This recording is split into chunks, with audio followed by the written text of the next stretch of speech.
4,700 টাকার প্রোডাক্টটা আমি ওনার কাছ থেকে নিয়ে আসি, সেই থেকে আমার পথ চলা স্যার। আপনি যদি কাইন্ডলি একটু বলেন যে আপনার উদ্যোক্তা হওয়ার গল্প এবং সেখানে নিজের বলার মতো একটা গল্প আসলে আপনাকে কতটা সহায়তা করেছে। জি স্যার, স্যার অসংখ্য ধন্যবাদ স্যার। আর স্যার আমি আল্লাহর কাছে লাখো কোটি শুকরিয়া আদায় করছি যে এখানে আমি সুস্থ সবলভাবে আসতে পেরেছি স্যার। আর আপনার সাথে স্যার এত তাড়াতাড়ি যে আমার দেখা হবে সেটা আমি আসলে বুঝতে পারিনি স্যার। আপনি যখন আমাকে মেসেজ করেন স্যার, আপনার মেসেজের ওইটাই শুধু আমি দেখেছি, আর যে কী লিখেছেন ওইটার আমি আর দেখারই পাচ্ছি না। আমার এইভাবে হাত পা কাঁপছেন যে স্যার কি আমাকে সত্যি মেসেজ করছে এখানে আসার জন্য। স্যার আপনাকে অসংখ্য ধন্যবাদ। আর সেই সাথে স্যার আরেকটা কথা বলি স্যার, আপনি আমার জীবনে উসিলা হিসাবে এসেছেন স্যার।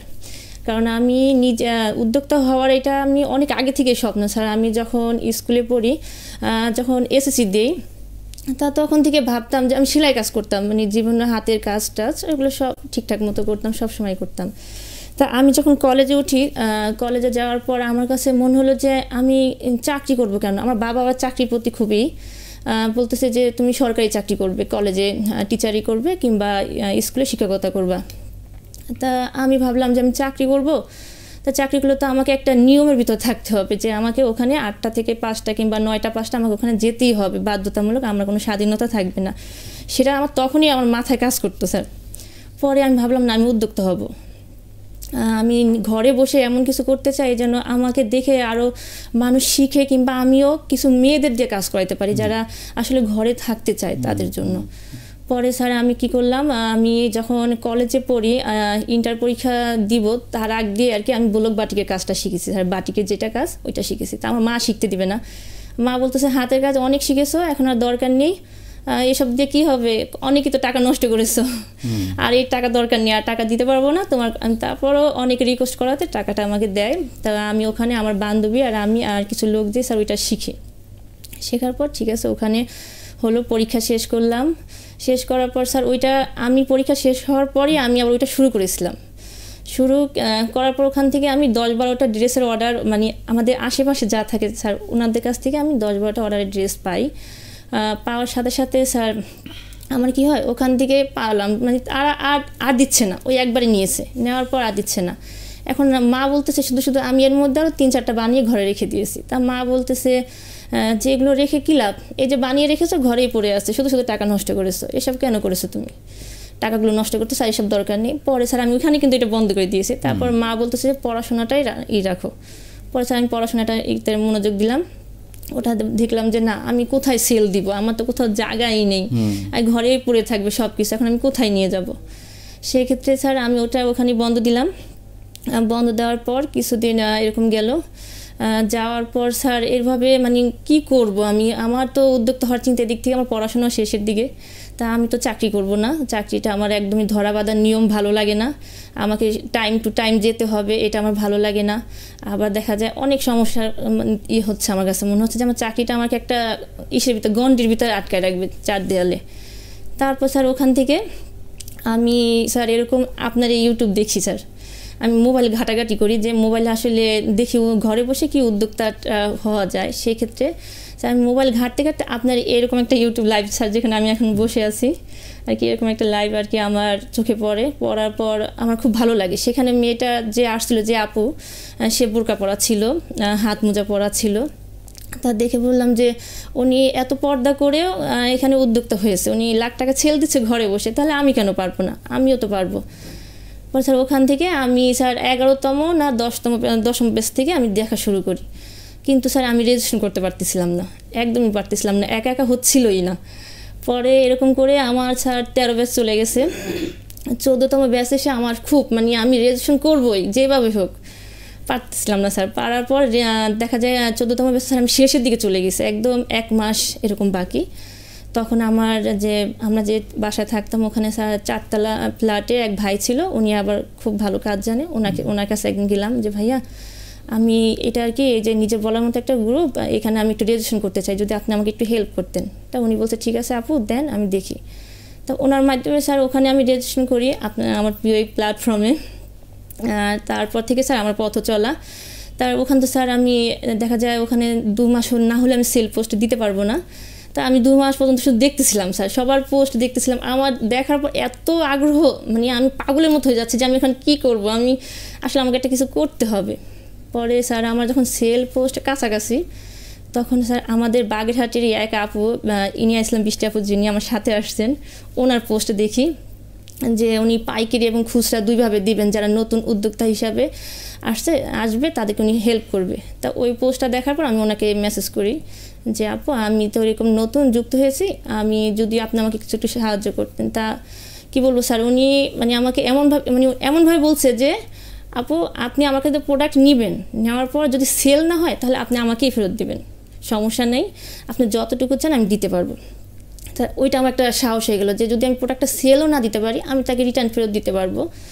সেই ক্ষেত্রে আমি কি করলাম, ওনাকে বললাম যে আপু তাহলে আমি আপনার বাসায় যেয়ে যোগাযোগ করবো। ঠিক আছে আপু আসেন একদিন সময় করে। স্যার আসলাম, ওনার বাসায় গেলাম, যাওয়ার পর ওনার আন্তরিকতা দেখে স্যার খুবই ভালো লাগলো। পরে ওনার কাছ থেকে স্যার আমি 4700 টাকার প্রোডাক্টটা আনি, ওনার কাছ থেকে নিয়ে আসি। সেই থেকে আমার পথ চলা স্যার। ওখান থেকে আনার পর স্যার আমি সেল পোস্ট দেওয়ার পর স্যার তেমন একটা পাইনি, কিন্তু স্যার ওইটা আমার বাসা বাড়িতে আর কি 2-1টা হয়ে গেছে আর কি সেল এরকম। পরে স্যার আমি বাগেরহাট মেসেঞ্জার গ্রুপে যুক্ত হই, লেখা দেখলাম গ্রুপে যুক্ত হইতে বলতেছে মেসেঞ্জার। তা আমি বললাম যে আমি বাগেরহাট মেসেঞ্জার গ্রুপে যুক্ত হব। সেক্ষেত্রে আমি বাগেরহাট মেসেঞ্জার গ্রুপে যুক্ত হলাম স্যার। ওখানে যুক্ত হওয়ার পর ওখানে যে স্যার ভাই বোন পেয়েছি তারা যে আমাকে উৎসাহ দিয়েছে যে আপু আপনি পারবেন, তখন ভাবলাম যে যদি আমি পারি তাহলে তা আমি হাতের কাজ আমি এগুলো জানি, তাহলে আমি এটা কেন করি না। তখন আমি স্যার ইনিয়া ইসলাম বৃষ্টি আপুর সাথে শেয়ার করি যে আপু আমি তো এরকম বাটিকের কাজটা জানি, আমি কি এই গ্রুপে এটা শেয়ার করলে আসলে আমি পারবো কিনা। কয় আপু হ্যাঁ আপনি পারবেন। উনি আমাকে সাহস দিচ্ছে যে হ্যাঁ আপনি পারবেন। আমি বলি না আপু আমি পারবো না রে, হয়তো বা এটা আমার দিয়ে এরকম হবে না রে। তা উনি বলছে কি না আপু আপনি চেষ্টা করেন, পারবেন। সেই থেকে আমি কি করলাম, অল্প কিছু ড্রেস তৈরি করলাম, করে ইনিয়া ইসলাম বৃষ্টি আপুর কাছে নিয়ে গেলাম যে আপু আমি তো এই ড্রেসগুলো করেছি, এখন দেখেন চলে কিনা। তা উনি বলছে আপু চলবে ইনশাল্লাহ, আপনি সেল পোস্ট দেন। স্যার সেল পোস্ট দিলাম। স্যার আমি একদিন ওই সেল পোস্ট আমার ভাটিকের সেল পোস্টটা দিলাম ড্রেসের। তারপর স্যার আমি একদিন করলাম, হঠাৎ করে আমি যে বাটিক করি স্যার সাদা গজ কাপড় যেটা, ওইটা আমাকে খুঁজতে অনেক কষ্ট করা লাগছে, ওইটা আমি সহজে খুঁজে পাইনি। তা আমি বলছিলাম যে এই কাপড়টা তো আমি খুঁজে পাই না, আমি কোথাও খুঁজে পাই না এই কাপড়টা, আমার অনেক কষ্ট করে আমি খুঁজে বের করেছি এই কাপড়টা, যে বাটিকে করার জন্য যে আলাদা যে সাদা কাপড়টা, সেই কাপড়টা আমি অনেক খুঁজেছি। তা আমি ভাবলাম যে আমার মতো তো অনেক গ্রামে অনেক মেয়েরা আছে যারা বাটিক কাজটা আসলে সরকারিভাবে কিংবা যুব উন্নয়ন থেকে শিখে আসছে, কিন্তু তারা হয়তো বা কাপড়টা পাচ্ছে না, আমি এরকম একটা সেল পোস্ট দিই। আবার ভাবলাম যে সাদা একটা কাপড় নিয়ে সেল পোস্ট দিব, তা কেমন হয়। তা আমি নিজের কাছে একটা সংকোচ বোধ হলো স্যার। তারপর আমি একটা পোস্ট দিলাম যে যারা বাটিকের কাপড় খুঁজতেছেন আমি তাদের জন্য বাটিকের কাপড় দিব পাইকারি মূল্যেই। পরে স্যার ওই পোস্টটার থেকে আমার স্যার এমনভাবে সারা আমি স্যার আমি আপনাকে বুঝাই বলতে পারবো না, ওখান থেকে কম হলো 30 থেকে 40টা 30 থেকে 40 জন আমাকে মেসেজ করেছে যে আপু গজ কাপড়টা কত করে। তখন স্যার ওখান থেকে দেখা যায় 30-40 জন করেছে, কিন্তু ওখান থেকে আমাকে 5-6 জনই অর্ডার আর কি কনফার্ম হয়ে গেছিলো স্যার। পরে আমি বললাম না তাহলে তো আমি পারবো কিছু একটা হয়তো বা। পরে স্যার আমি ওখান থেকে আমি অবাক, ওই দিন স্যার আমি মেসেজ করতে করতে মোবাইলই হ্যাং হয়ে যাচ্ছিলো, এরকম একটা অবস্থা যে আপু পাইকারি দামটা বলেন, আপু পাইকারি কতটুকু নিতে হবে, কীভাবে নিব। তো আমি বলছি যে না আপনারা যতটুকু চান আমি ততটুকুই দিব, পাইকারি মূল্যে অবশ্যই দিতে পারবো, সমস্যা নেই। ওখান থেকে স্যার আমার পথ চলা স্যার। এই সাদা গজ কাপড়টা স্যার আমি আলহামদুলিল্লাহ স্যার একদিন আমি 50,000 টাকার সেল দিয়েছি, এই শুধু এই প্রিয় প্ল্যাটফর্মের ভাই বোনেরাই। আর বাইরে স্যার বাইরে সাদা কাপড় বলতে কি একটা সাদা কাপড় তো তারা কি করবে, তারা তো বাইরে কোনো সেল নেই, এটা পুরাটাই স্যার আমার প্রিয় প্ল্যাটফর্ম থেকেই। তো আমরা মোটা দাগে যদি বলতে চাই যে প্ল্যাটফর্ম আপনাকে উদ্যোক্তা হতে অনুপ্রেরণা দিয়েছে, অবশ্যই স্যার, আপনাকে হাজার হাজার ভাই বোন দিয়েছে, বিশাল একটা নেটওয়ার্ক দিয়েছে, আপনাকে সেল করতে সাহায্য করেছে, কাস্টমার পেতে সাহায্য করেছে, এবং আপনাকে গাইডও করেছে। আপনি বলছিলেন যে অনেকেই আপনাকে সাহায্য করেছে। আদারওয়াইজ কি মনে হয়, এছাড়া আপনার জীবনের কোনো পরিবর্তন বা অন্য কোনো বিষয়ে কতটা হেল্প করেছে?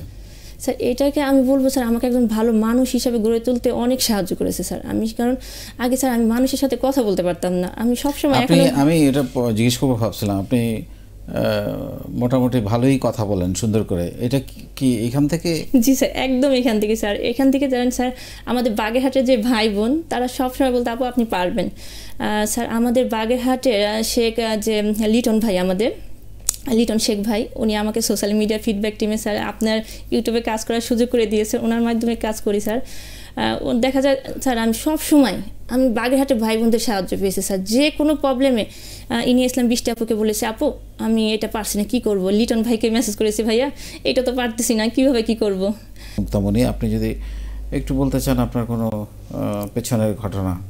পেছনের ঘটনা বলতে স্যার আমি যখন পড়াশোনা করি স্যার, হঠাৎ করে আমার বাবার চাকরিটা চলে যায়, ওইটা ছিল আমার জন্য খুবই, তা বাবা জানতো না যে চাকরিটা আর কি চলে যাবে। বাবা ওই দিনের মতোই প্রতিদিন আর কি অফিসে গিয়েছিলেন। তারপর অফিসে যাওয়ার পর তাকে হঠাৎ করে বলা হয় আপনার কালকে থেকে আর অফিসে এসেন না, আপনার চাকরিটা আর কি 20 বছর চাকরিটা করেছিল বেসরকারি চাকরি, হ্যাঁ বেসরকারি একটা কোম্পানিতে। তো ওইটা ছিল স্যার। বাসায় যখন বাবা আসে স্যার, আমি তখন হয়তো বা কলেজে কিংবা কলেজ থেকে এসেছি আমার সঠিক মনে নাই, কিন্তু আসার পর দেখলাম বাবার মনটা খারাপ। তা আমি মাকে জিজ্ঞেস করি মা কী হয়েছে, এরকম মন খারাপ করে বসে আছে। তো মা তখন চোখটা একটু করে দিয়ে বলতেছে, মানে লাল হয়ে গেছে চোখটা, বলতেছে তোমার বাবার চাকরিটা নাই, সে অফিসে গিয়েছিল। আমি কেন অফিস না সকালবেলায় গিয়েছিল, তাহলে কেন চাকরি থাকবে না, সেটা তো আগে বলবে যে চাকরি থাকবে কি থাকবে না, সেটা তারা আগে বলেনি, এখন বলছে যে চাকরিটা নেই। তো ওইটা ছিল স্যার আমার কাছে একটা খুবই কষ্টের একটা বিষয়, কিন্তু বেশি কষ্টটাই হয়নি, কারণ আমার ভাই বড় ভাই ছিলেন, ও নিয়ে আবার সরকারি চাকরি করতো। তো ভাইয়া বলছে ঠিক আছে সমস্যা নেই আমি তো আছি। তা ওইটা একটা আমার কাছে একটা ছিল যে হঠাৎ করে বাবা চাকরিটা চলে যাওয়াটা আমার কাছে খুবই মানে একটা ছিল। তখন থেকে ভাবছিলাম যে না আমি কিছু করব, তাদের পাশে দাঁড়াবো। আপনি এখন কি কি প্রোডাক্ট নিয়ে কাজ করেন? স্যার এখন হচ্ছে আমি বাটিক করার জন্য যে সাদা গজ কাপড়টা দরকার ওইটা সেল দিই, আর সেই সাথে আমি বাটিক নিজস্বভাবে আমার বাটিক প্রোডাক্ট আছে আমি নিজে তৈরি করি, যেগুলো বাটিকের শাড়ি, 3 পিস, বাচ্চাদের পোশাক, পাঞ্জাবি, এসব নিয়ে স্যার আমি এখন আছি। হিজাব, ওড়না। কোথা থেকে সোর্সিং করেন এগুলো? স্যার এগুলো আমি তো বর্তমান স্যার নারায়ণগঞ্জ, স্যার ওখান থেকে আমার এগুলো আর কি। নারায়ণগঞ্জ থেকে সোর্স করেন? হ্যাঁ স্যার ওখানে আমি থাকি এখন বর্তমান নারায়ণগঞ্জে আছি স্যার। এখান থেকে স্যার ছোটোবেলা থেকে আমার নারায়ণগঞ্জ স্যার, এখান থেকেই পড়াশোনা। ছোটোবেলা বাবা মানে মা বলতো যে ছোটোবেলা যখন 1 পা 2 পা হাঁটি তখন থেকে আমি নারায়ণগঞ্জ, আর ওখান থেকে আমার পড়াশোনা কলেজ সব ওখান থেকে স্যার। অসাধারণ। মুক্তামণি কোথায় দেখতে চাই নিজেকে আগামী 10 বছর পরে? স্যার আগামী 10 বছর স্যার আমি একজন সফল নারী উদ্যোক্তা হিসাবে নিজেকে দেখতে চাই। সেই সাথে স্যার আমিও চাই যারা ঘরে বসে উদ্যোক্তা হতে চায়, আমার মতো যারা মেয়ে আছে যারা আসলে ঘরে বসে যা কিছু করতে চায়, আমি তাদেরকে নিয়ে কাজ করতে চাই। না ঘরে বসে আসলেই করা যাবে, তুমি পর্দা করতে চাও পর্দা করে অবশ্যই করতে পারবে, তোমাকে ঘরের বাইরেও বেশি বের হতে হবে না। তুমি এই যে একটা মার্কেট স্যার, আমি মনে করি যে স্যার এই নিজের বলার মতো একটা গল্প, এই যে প্রিয় প্ল্যাটফর্ম, এটা হচ্ছে আমাদের একটা মার্কেট। আমি ঘরে বসে মার্কেটে সেল দিচ্ছি আমার প্রোডাক্টটাই, আর ঘরে বসে আমি আমার প্রোডাক্টটা কিনতে পারছি। এটা আমাকে মার্কেটে ঘুরে বেড়াইতে হচ্ছে না স্যার। এই যে একটা প্ল্যাটফর্ম, এটা মানে আমার কাছে মনে হচ্ছে যে আমার বিশাল বড় একটা মার্কেট, যে মার্কেটে বসে আমি আমার প্রোডাক্ট আমি ঘরে বসে সেল দিতে পারছি স্যার। আর এমন একটা স্যার এই প্রিয় প্ল্যাটফর্ম থেকে স্যার আমি এমনও মানে ভাই বোন পেয়েছি স্যার, এমনও আপুরা আছে, যেমন কিছুদিন আগে একটা আপু আমাকে বলছে আপু আমার কিন্তু বোন নাই, আমি আপনাকে আমার বোনের মর্যাদাতে দিয়েছি স্যার। শুধু একবার শুধু স্যার আমার একটা প্রোডাক্ট নিয়েছিল, সেই আস্থা বিশ্বাস। তো আমি সব সময় বলি আমার কাস্টমারদের যে আমি আমার পণ্য বিক্রি করি না, আমি আমার বিশ্বাসটা বিক্রি করি। আর এটাই আপনাদেরকে আমি প্রতিনিয়ত বলে যাচ্ছি। হ্যাঁ স্যার, আমি একটু মেয়েদের নিয়ে বলতে চাই স্যার, কারণ আমি দেখেছি স্যার অনেক মেয়েরা বলতেছে যে আমি বিজনেস করবো, আমি তো পর্দা করি, আমি তো করতে পারবো না। সেক্ষেত্রে আমি সবাইকে বলবো যে ঘরে বসেও বিজনেস করা যায়, সেটা যদি নিজে থেকে আমি নিজে করতে চাই তাহলে আমি অবশ্যই করতে পারবো। তা আমি বলবো যারা মেয়েরা ঘরে বসে আছে, বসে না থেকে কিছু না কিছু শুরু করুক।